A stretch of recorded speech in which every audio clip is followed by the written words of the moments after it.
It's really great to be here. Absolutely great. 200 people that have all come along to talk about restraint reduction. Fantastic. A little bit about me. You probably want, who's this bloke that stood up talking about this stuff? So I work, as you've heard, as a consultant nurse. I work independently and I'm supporting the Department of Health in this piece of work. So I'm not a civil servant and I'm not a politician. And if you ask me some questions, that might be clear in my answers, but I'll do my best. I've already exercised some restraint on the way here this morning. As I was driving, you kind of mull stuff over as you're driving along in the morning. So I stayed last night in a hotel in Cannock, which I gather is about 14 or 15 miles up the road, and it took an hour and a half to drive 14 or 15 miles, so there was considerable restraint that was needed just on the way here. One of the things that I was thinking about as I was driving along was the whole issue of kind of restraint and kind of reduction of the use of restraints, and so many people seem to kind of welcome and move in that direction at the moment. My background is in learning disability nursing, so I kind of worked with people that might be described as having challenging behaviour for, 20, 25 years. And I was kind of reflecting back to the days in the institutions long ago. And I remember our first control and restraint instructor in the hospital that I worked in. And what a welcome thing it was when suddenly we had this CNR techniques that came along. And I kind of remembered the days before that when trouble would break out and there was basically a fight and it was a free-for-all, arms flailing, legs, people getting injured. And we would basically manhandle people in some form of seclusion room. Then along came control and restraint, and we welcomed it because we could kind of start getting rid of the seclusion rooms. And what a great innovation it was. And it's kind of time to look again and see if we can't have another innovation like that. So, crack on. So why? Why have we got such an interest now, all of a sudden, in restraint reduction? I think people have been interested in this stuff for a long time. There's plenty of research, there's been plenty of activists out there working on this for many years. But I think there's a political climate at the moment that has really focused, not just the politicians, but I guess also the public mind on what some of these issues are. So I think as with everything that I ever talk about at the moment, and restraint isn't the whole of my life, I talk about lots of other issues as well, but everything at the moment seems to start with the W word, so with Winterbourne, which I know is LD specific, but we know that the misuse and the misapplication of a whole range of techniques occurs in lots of different settings. Winterbourne wasn't about restraint. I'm sure most people watched it on the telly. It wasn't about restraint. It was about criminal thuggery and abuse, about poor commissioning practice, about a lack of governance. But it has focused people's minds on the issues of restraint, so it kind of gives us opportunity to look and see if we can move things forward. So what we learned with Winterbourne was that restraint wasn't always being used as a last resort. Not the stuff that we saw on the television, but within the rest of the reports, we learned that there were high levels of physical interventions being used, that it seemed to be an early response to behavioural disturbance. And I guess there's an issue there about if people need other things to resort to. So we need other measures before we start laying hands on people. We know also that within Winterbourne View there were concerns about misuse or excessive use of medications, particularly antipsychotic and antidepressants. I guess a lot of the issues came not just from Winterbourne View, but also from the kind of subsequent CQC visits of assessment and treatment units. So it became very clear that it wasn't just about a rogue service, that there seemed to be some endemic issues across the whole of the sector. So the response to that, the Department of Health response to that was transforming care. So we had a document that came out where a number of pledges were made, in particular about reviewing existing guidance around physical interventions and restraint. So in the field of learning disabilities and autism, the previous guidance was the 2002 guidance that some people might have been familiar with. Perfectly good guidance, absolutely nothing wrong with it. I guess it was kind of never implemented in many ways. Or partially implemented at best. So the government also pledged that there would be a review of the use of restraint, so trying to get to grips. So new guidance, let's try and get a measure of how much of what is going on, that there should be a drive to really push alternatives and techniques that can avoid getting to situations where restraint is likely to become necessary. So in particular, there was a great deal of talk about positive behaviour support, which will be very familiar to people from the field of learning disabilities and people from the field of autism, but perhaps is somewhat newer in other settings and sectors. The government also pledged to try and review how restrictive interventions were reported, and we know that we have really quite poor evidence in terms of numbers of these techniques and, that are currently being used. So that was Transforming Care. So that came out, around about 18 months ago, just short of 18 months ago. Then, hot on the heels of that, we got the Mind report, which came out, specs on, last June 2013. So the Mind report was based on a Freedom of Information request and looked at the use of restraints across mental health services. And what they found was that there were really significant differences in the reported use of restraints. I guess there's an important thing there that's about reporting, and we're unclear as to the accuracy of reporting. But what we found was that some services very high levels, others very low, and they might geographically be just down the road from one another. Mind really felt very strongly that there was an overuse of physical restraint, physical interventions. Again, this issue that it didn't always seem to be the last resort, that sometimes it was an early response to behavioural disturbance, and it wasn't demonstrably the last resort. And clearly, of concern, they reported that a number of quite high-profile deaths have been associated with the use of physical restraint. So again, it kind of focuses the mind, I guess, of the politicians and of the public, because these things were very widely reported. Within their work, I mean, they looked at 49 NHS trusts, so it was only NHS, so we have no data around the independent sector. They had evidence that related to 20,000 incidents of restraint, and the range that was reported ranged from 3,000 in one trust down to around about 50 in others, and that just kind of doesn't feel right. There are too many outliers. So I think that really sort of, again, focused minds on the fact that we have a real problem with reporting mechanisms. We don't have accurate data. We know that there were around about 1,000 restraint-related injuries that were reported, although there was only a 60% response rate from those trusts who were canvassed. And as I've said, this doesn't include the independent sector. So it kind of gives us this picture that there is inequity in the way that techniques are used. People are using different techniques in different situations. So there must be some scope to learn from the best and to help those that are perhaps struggling. And there must be some scope to start benchmarking and trying to establish where the best practice genuinely is. We have other data. We can look at some of the census data that's been done around inpatient settings. So the Count Me In census told us that 30% of people with learning disabilities in inpatient settings had experienced restraint in the build-up to the census day. And 14% of people in inpatient settings. Again, this is just NHS, so it tells us nothing about what's happening in social care or in the independent healthcare. Then along came Closing the Gap. So the Department of Health and the government set out their priority action areas around the modernisation of mental health services. And there were 25 priority areas, I guess a number of which sort of relate to today's issues, so to restrictive interventions and restraint. And they pledged to reduce the use of all restrictive practices to bring about an end of those high-risk restraint techniques that can be identified. Pledged to drive cultural change across services, to try and learn from some of the lessons in learning disabilities around the use of positive behaviour support.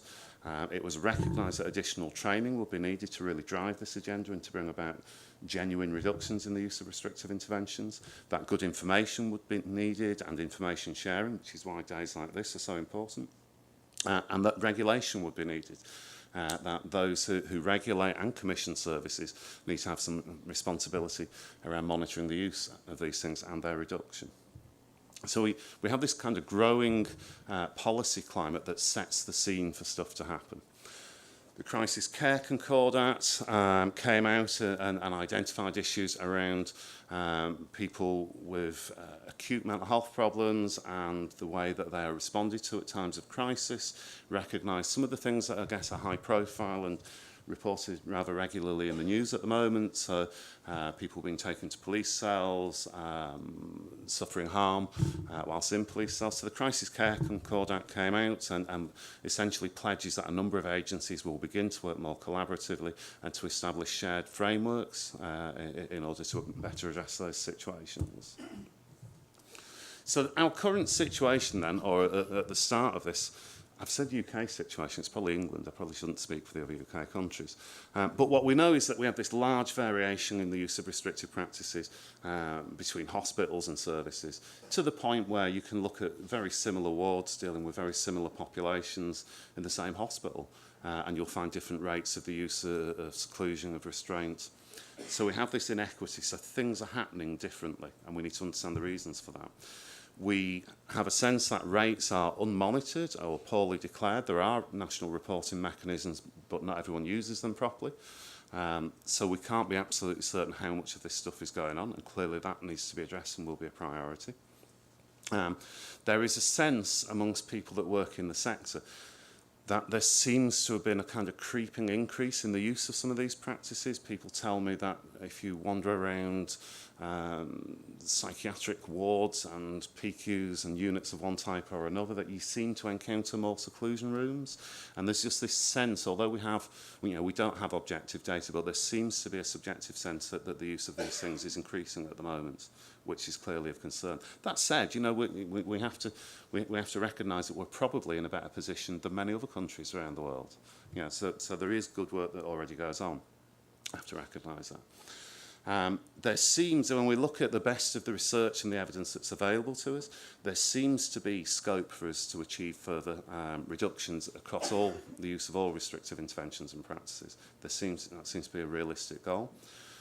There is no evidence really that suggests that as we reduce the use of restrictive interventions, that injuries to staff increases. There's no objective evidence that clearly demonstrates that, as long as it's done properly in a controlled and in a sensible manner. So we have scope to make some real progress. We have a number of reduction strategies that are currently starting to be used and picked up across England, certainly. And some of those, I'm not going to go into those. Having looked at the programme, I think you're going to get a flavour of a lot of those as the day progresses, and I guess many of you may already be familiar with them. So then we had those reports that came out. The other thing that happened around about August last year, Norman Lamb, the minister, held a round table. So we all trotted along to Richmond House, Department of Health, and there were 30 or 40 of us in a room, lots of service users, lots of leaders in the field, and there was a couple of hours of debate and discussion about the kind of magnitude of the issue and what the way forward might be.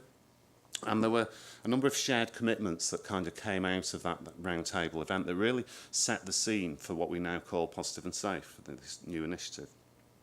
They're listed there, I'm not going to go through them all, but I'll kind of give you a flavour of them. So it's this thing that above all, health and care services, social care as well, NHS, independent sector everywhere. Services should be positive, should be caring, should be safe.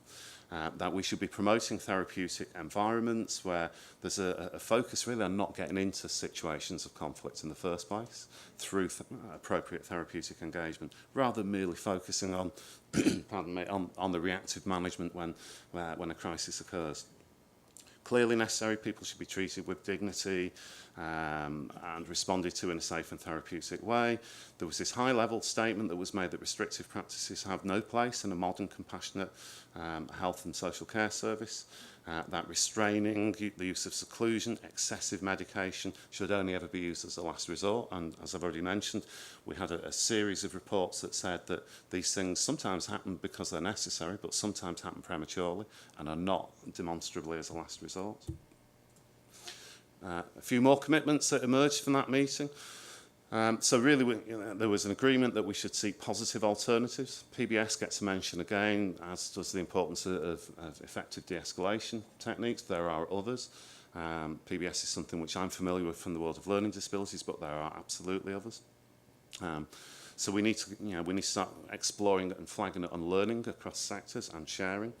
That we should have an atmosphere of transparency, of honesty in terms of understanding the use of restraint at this time.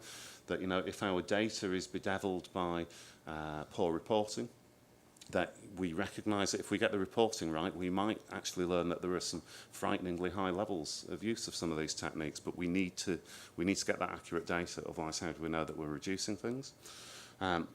A very strong message that came out of the event was the importance of co-production, and service users and experts by experience and family carers being involved in that. We heard and have subsequently read research which indicates the power of involving service users and experts by experience in the delivery of training, and also in the kind of governance of organisations, so in terms of understanding how techniques are used in the construction of appropriate policies within organisations. So very strong messages around that. Finally, I guess the bottom one was the important one, and I guess is the line that the minister would perhaps use if he was here, that assault is assault, and the intentional use of pain, restraints or restrictions to punish, to hurt or to humiliate is never acceptable and cannot be tolerated. So this was the roundtable event. Lots of people sat around, agreed. So where were we going to go with it? Hot on the heels of that, it was decided that we should put together an initiative to drive this forward. So Positive and Safe came into being. People may have seen the recent Department of Health guidance. Positive and Proactive Care came out in April, and I was heavily involved in writing that along with colleagues here. That came out, that's only part of the story. Policy doesn't change everything. As I've already said, the 2002 policy was perfectly fine. It just kind of, I guess, didn't get driven into practice. I think what we've tried to achieve in this guidance document is a sufficient focus on governance and on organisational responsibility, that it will hopefully focus the kind of corporate minds on those champions for restraint reduction. I'm hoping people in the room here, so that people can be allowed to flourish and to make real progress in reducing these things. So it's founded on key principles, and when, in conjunction with the Royal College of Nursing, we consulted in the build-up to developing the guidance, these key principles were broadly outlined in there. I think we had 95% agreement in the consultation exercise, so 95% of people agreed with these principles. I would really be interested to understand what the 5% of people that didn't agree thought. That was something for another day, because there's still a lot of people. So yeah, high-level stuff that clearly the European Convention on Human Rights has to underpin everything that we do. We have key principles in there that need to be embedded, not just into therapeutic care and support, but also in how we deal with people who are distressed. That, I guess, one very much that resonates with me, with my background in learning disabilities and positive behaviour support, that, the kind of key thing about PBS is about recognising that behaviour is a really useful thing in understanding people. People sometimes ask, why do people present with disturbed, challenging, distressed behaviour? And the really rather simplistic answer would be because people have unmet needs. And it's kind of as simple as that. People's needs may be really complex and really difficult to meet, but let's recognise when people are doing these things, it's because they have needs that are going unmet. And if we can look at and we can study and we can analyse and we can think about people's behaviour and patterns of behaviour, it gives us a really rich source of data by which to start understanding where some of those key areas of unmet need are. So why would we not want to look at that data when it can be so useful to us? Again, the high-level principles around involvement, inclusion of service users, family carers, etc. You can't write anything, I don't think, at DH at the moment without the word compassion appearing in there, which is sort of fair enough. So it's there again. There has to be a recognition that we have to balance people's safety against freedom of choice, and there can be tensions there, and we have to recognise the reality of that situation. And I guess, again, it sort of appeals to the nurse in me, but it's true of all health and social care professionals that, effective health and social care service delivery is founded and based on our relationships with the people that we serve, and that those relationships absolutely have to be preserved. I'm a nurse. I didn't come into nursing to pin people to the floor, and I've done it many times, and every time I've done it, it damages and it detracts from the quality of relationship that I have to help people. And we must never get away from the understanding and recognising the importance of those relationships. So, Positive and Proactive Care, our lovely new programme. What's it about? The aims are really to drive those things that have already been identified. So cultural change, to establish that, how can we ensure that therapeutic environments are the norm, environments that avoid those conflict situations in the first instance. There needs to be a focus on quality of life. One of the key messages that comes again from the world of positive behaviour support is that the techniques that are associated with PBS are not principally aimed at reducing the frequency or the severity of a whole batch of disturbed behaviours. They're principally aimed at enhancing people's quality of life and at meeting people's needs. And what we know is if we do those things effectively, the frequency of these behaviours and their severity starts to reduce. So quality of life has to be absolutely crucial. And, you know, our challenge is not to deal with people's behaviour. Our challenge is to give people a decent quality of life regardless of their behaviour. Positive and proactive care, there has to be sort of governance models that are embedded with this. And as I say, that, you know, our recent guidance is not, hopefully it's halfway decent, as was the 2002 guidance. I think what's very different about our guidance is that we've absolutely embedded a great deal of stuff around governance to sort of focus the corporate mind. So we have board level accountability for establishing and maintaining reduction programs for the use of restrictive interventions, with executive directors who are clearly accountable for that. With clear and transparent reporting and recording, with organisations putting their hand up to the public and the communities that they serve and saying this is how often we do these things, this is our training strategy, these are the reductions that we've achieved in the last 12 months, 2 years, 5 years, however long we carry on. So governance models, I hope, will start to make a change.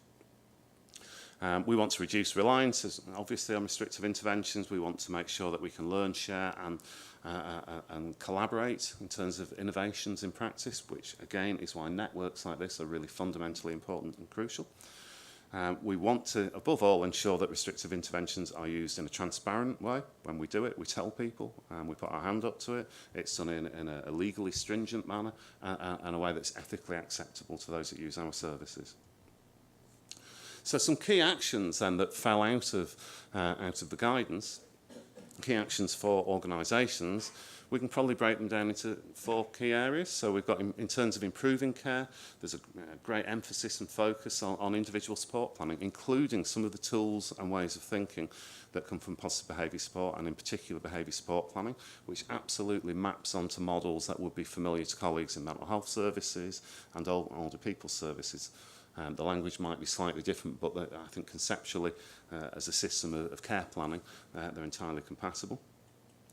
Clearly, much greater involvement of service users and carers. In terms of leadership and accountability, I've already touched on some of these, but board-level responsibility, a clear focus on working proactively, not just waiting for and managing trouble when it arises. That there should be reduction programs that are high-level action plans that boards review and scrutinise frequently. Should be effective training across organisations and leadership within organisations. There should be transparent reporting to commissioners. If I commission a service for somebody, I shouldn't just waltz off and not know that that person's being restrained every other day. I should find out about that, and I should go and ask questions and make sure that that's appropriate. Post-incident reviews, most organisations that I ever go anywhere near have debriefing policies after incidents, but if I actually start drilling down to what have you collectively learned from the amassed data that you've got, people really struggle to demonstrate. And it's a tricky thing because, you know, a big post-incident review, you've got to get everyone together and some people go off shift, and it does, you know, there are some complexities to it, but it kind of has to be done. And what we know is where it is done properly, it's incredibly informative and it can drive real change, and we can learn from it. I've already mentioned transparency, key issues there around sort of the publishing of data, and in terms of monitoring and oversight, that CQC are absolutely on board within their forthcoming inspection programme, subject to parliamentary approval. So as of October, the intention is that CQC will be absolutely mindful of the new guidance as they go around and inspect services. So they will expect to see restraint, seclusion, reduction programmes. They will expect to see proactive ways of working evidence within the care plans that they look at. They will expect to be able to examine and look at accurate data and to understand how often organisations are doing these things. And clearly the CQC, although, you know, we talk about monitoring and inspection, colleagues that I speak to from the CQC will often tell me that they feel they should have a much stronger role around the sharing of best practice. You know, they go into so many places. So, you know, that openness and transparency makes them, again, champions for this kind of cause, that they can identify good ways of working, they can start to share them. Right. So, we have guidance, but guidance isn't the end of the story. I think you'll see this slide later on one of Marie's. It's a pretty picture. But what again, it's this point that we have the latest Department of Health guidance, but it's one of a whole array of things that have come out recently. And sure, we can beat people about the head with guidance, but it's unlikely to make much difference to practice. So there was always a recognition, going back to the round table that I mentioned, there was always a recognition that policy alone is not going to do it, and there kind of needed to be something more. You'll hear, I'm guessing, having looked at the programme, about many of these initiatives as the day goes on, so I'm not going to talk through them individually. But the way forwards, if we sort of think fundamentally, if we had a flip chart and we had half an hour and we had some group work, I guess we would come up with a list like this, or along these lines. And as I've spoken to lots of people over the last 6-9 months, these are the messages that come out. So if we're really going to, as a sector, as a community of people that are interested in making progress, if we are going to move things forward, what needs to happen? Well, first of all, we need government level support. And I guess we're kind of getting that as far as possible in terms of the focus and the emphasis that's placed on this, certainly by the Minister and within the department at the moment. And that kind of gives us a good opportunity, I think, to move things. There needs to be careful attention to policy and to regulation. So this initiative is timely in that it coincides with changes to the sort of CQC inspection approaches. So around regulation, it's quite well timed. There absolutely has to be full service user family advocate involvement, good leadership, training and education. We need to give people alternatives. It's no good kind of saying these things should only ever be the last resort. We need to give people things that they can resort to before it gets to that stage. And I guess Marie will talk about that shortly. We need to examine new ways of working. We have researchers that are doing marvellous work. We have some really significant large-scale research programmes that are underway, and you'll hear of some of those later. And these will help us to develop and to refine new ways of working as we go along, I guess, over the next couple of years and further. And there may need to be staffing changes. We may need to understand the complexion of skills and competencies and disciplines that are required to more effectively meet people's needs. That may emerge. We need to have accurate monitoring. We need to really understand fully the use of restrictive interventions. It's got to be data-based. It's got to be data-driven. I've already mentioned about debriefing. There is an issue around medication. We need to really watch for kind of unintended consequences and make sure that if we stop one thing, something else doesn't grow. Winterbourne View, the report there, really also highlighted concerns about the excessive use of antipsychotic medication, of chemical restraint. So we mustn't take our eye off the ball with that one also. You've got under 5 minutes. Under 5, right. I'm going to speed up. I'm sorry about this. I always end up doing this. But at least you're shouting at me. So Positive and Safe, new programme, 2-year programme. It's going to run for 2 years. Its goals are to really drive the move towards safer, therapeutic, compassionate environments, and that this should happen everywhere, so it's across the whole of the health and social care economy. What we're looking for is significant reductions in the use of all restrictive practices. There is a recognition within that different groups have different needs. So there are some things that will be specific to people with learning disabilities, people with autism and other user groups. So not everything is generic. There are some generic commonalities across all sectors, but there's also some highly specific stuff as well. So there are 5 work streams that have been associated with this as a piece of work. And if my graphics work, it took me ages to do this slide. Yeah, it's good, isn't it? Yeah. So first of all, the work around, this is the work which has already commenced and will be progressed over the next couple of years. So around standards, guidance and compliance, the CQC in terms of their fundamental standards that they will be inspecting against from the autumn, are looking at how they build in kind of cognizance of the restraint reduction initiatives and drive and policy within their review processes. We've already got positive and proactive care, so we've already got the guidance that's come out. There's work going on at the moment to update the Mental Health Act Code of Practice, which clearly doesn't affect all service users, but for a significant number of people who are subject to the provisions of the Mental Health Act, it's crucial. So the chapter within there that currently deals with restrictive interventions and with managing acute behavioural disturbance is in the process of being updated. I was at a meeting yesterday. I think we've almost got sign-off on a consultation draft for the new Mental Health Act Code of Practice, in which case the consultation on that will begin in just over a month's time, and there will be a series of national events that people may wish to attend concerning that. There was a commitment to explore and to examine, do we need other legislation, do we need other national policy guidance? We have NICE guidelines that are in production at the moment, so there will be NICE guidelines that will come out next year, in April 2015, which will examine the management of challenging behaviour amongst people with learning disabilities, and then NICE guidance also that will refresh previous guidelines on management of acute disturbance. If people are familiar with the old guidance, guidance 25 for those that are really nerdy, it focused on quite a narrow range of settings. The new guidance will be much broader and across the whole of the health sector. So NICE guidance. There's a strong desire to look at how we can work very effectively with key partners, with NHS Protect, with the Health and Safety Executive. There's also a desire to produce further guidance for children and young people, where it's recognised that there are some very specific and unique influences and cultures within those services. But I'm going to have to rush now. Workforce and I'm going to say very little about this because Marie is here and Marie knows everything about this. But the high-level stuff was that we have guidance that came out that accompanied positive and proactive care that focused specifically on workforce development issues. That was led by Skills for Care and Skills for Health. The old issue of the accreditation of physical intervention training isn't done and dusted, and there is a recognition that there's great call across the sector for that to have a full examination. That's not something that the Department of Health would. That's not the way DH works. It's not its job to accredit or otherwise. Doesn't mean it shouldn't be done, but I guess it means it wouldn't be DH.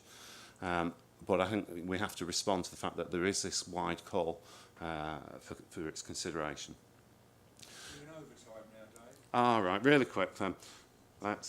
So, yeah, we're also going to look at how can we stimulate effective models of learning and training to develop skills around positive behaviour support and around other effective strategies.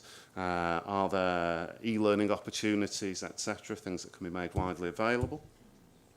In terms of contracts and commissioning, we're going to look to do some work to understand the NHS standard contract. And for NHS providers, whether we can use that again as a lever to drive changes in practice.